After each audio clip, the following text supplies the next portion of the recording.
যাকেই ভোট দেন, আপনি আপনার এলাকার স্বতন্ত্র প্রার্থীকে ভোট দেন, আপনি আপনার এলাকার সাপ্লাইগুলির প্রার্থীকে ভোট দেন, অথবা দাঁড়িপাল্লার প্রার্থীকে ভোট দেন, অথবা ধানের প্রার্থীকে ভোট দেন।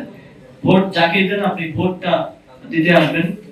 নিগৃহীত হওয়ার 17 বছরের ইতিহাসের পর বাংলাদেশে আজকে এই নির্বাচনের পরিবেশ তৈরি হয়েছে। একটা নির্বাচন হতে যাচ্ছে, যে কোনো মূল্যে এই নির্বাচনকে বাংলাদেশের ভালোর জন্য, সুন্দর ভবিষ্যৎ বাংলাদেশের জন্য আপনাদেরকে কাজে লাগাতে হবে। বাংলাদেশের জনগণের প্রতি আমাদের আহ্বান থাকবে যে আপনি যাকেই ভোট দেন, আপনি আপনার এলাকার স্বতন্ত্র প্রার্থীকে ভোট দেন, আপনি আপনার এলাকার সাপ্লাইগুলির প্রার্থীকে ভোট দেন, অথবা দাঁড়িপাল্লার প্রার্থীকে ভোট দেন, অথবা ধানের প্রার্থীকে ভোট দেন।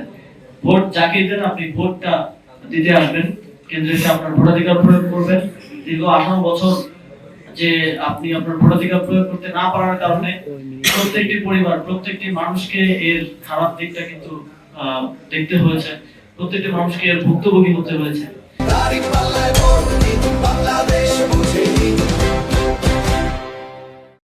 সুতরাং এবারে আপনার ভোটাধিকার প্রয়োগের মধ্য দিয়ে বাংলাদেশে একটি নতুন বাংলাদেশের পথে আমরা যেতে পারবো। আপনার আগামীকাল এই 10 ঘন্টার যে ভোট গ্রহণের সময়, এই সময়টাই আগামী 5 বছর, আগামী 10 বছর, 20 বছরের বাংলাদেশের ভবিষ্যৎ নির্ধারণ করবে।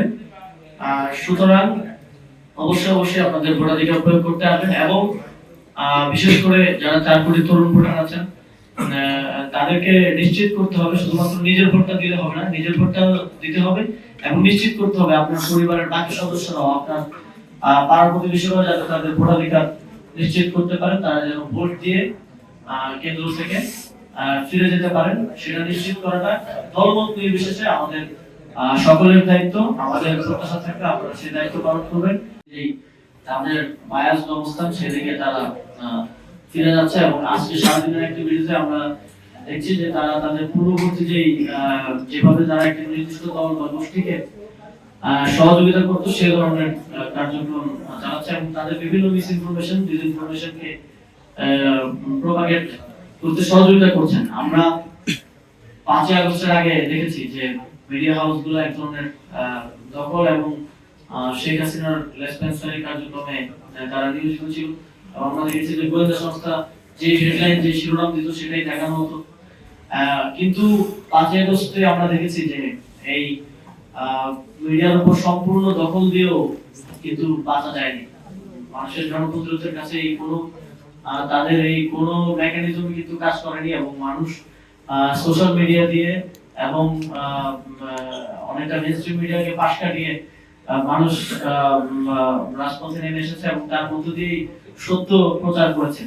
সুতরাং এখন মানুষের কাছে যে অ্যাক্সেস আছে সোশ্যাল মিডিয়া সহ নিউজ মিডিয়া, তার মধ্য দিয়ে কিন্তু এই ডিসইনফরমেশন এবং ডিসইনফরমেশনের জবাব দেওয়া হচ্ছে। তবে আমরা বাংলাদেশের মিডিয়া হাউসগুলোতে যারা দায়িত্বে আছেন, গুরুত্বপূর্ণ দায়িত্বে আছেন, তাদেরকে সতর্ক করে দিতে চাই যে আপনারা সঠিক তথ্য উপস্থাপন করুন, আপনারা এই বায়াসনেসটা দেখাবেন না।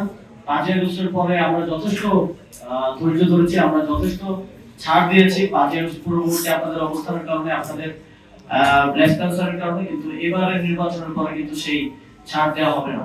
এবারের নির্বাচনে যারা এই বায়াস অবস্থান গ্রহণ করছেন, যারা আমাদের সাংবাদিক ভাইদের মাঠ পর্যায়ে থেকে সংগৃহীত নিউজের ক্ষেত্রে বায়াসনেস দেখাচ্ছেন যে কোনটা প্রচার করা যাবে, কোনটা প্রচার করা যাবে না, এক পার্টির বা এক পক্ষের এক জোটের নিউজ ব্লক করে দিচ্ছেন, আরেক পার্টি বা আরেক জোটের নিউজটা ভিন্নভাবে উপস্থাপন করছেন বা ফ্রেমিং করছেন, প্রোপাগান্ডা ছড়াচ্ছেন, তাদের প্রতি আমাদের সতর্কতা আমরা জানাতে চাই যে এই নির্বাচনের পর আমরা কিন্তু আমরা এগুলো নোট রাখছি যে কারা এই ধরনের বায়াস কার্যক্রম করছেন। আমরা 5 আগস্টের পরে যেভাবে আপনাদের প্রতি এক ধরনের ক্ষমা করে দেওয়া হয়েছে বা এক ধরনের আপনাদের পূর্ববর্তী কার্যক্রমের জন্য কোনো ধরনের ব্যবস্থা গ্রহণ করা হয়নি, সেটা এবার হবে না।